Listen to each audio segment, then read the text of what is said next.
தமிழகத்தில் பள்ளி மாணவர்களுக்கு காலை உணவு வழங்கப்படுவது நாம் அறிந்த ஒன்று.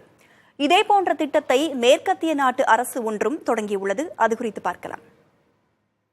கனடாவில் பள்ளி மாணவ மாணவிகளுக்கு உணவு வழங்கும் திட்டம் அறிமுகப்படுத்தப்பட்டுள்ளது. கனடாவில் கடந்த 2021ஆம் ஆண்டு தேர்தல் வாக்குறுதியாக பள்ளி மாணவ மாணவிகளுக்கு உணவு வழங்க ஏற்பாடு செய்யப்படும் என பிரதமர் ஜஸ்டின் ட்ரூடோ தெரிவித்திருந்தார். இந்நிலையில் வாக்குறுதியை நிறைவேற்றும் வகையில் 5 ஆண்டுகளுக்காக தேசிய பள்ளி உணவு திட்டத்தை கனடா அரசு அறிமுகம் செய்துள்ளது. இதற்காக $1 பில்லியன் நிதி ஒதுக்கீடு செய்யப்பட்டுள்ளதாக தெரிவிக்கப்பட்டுள்ளது.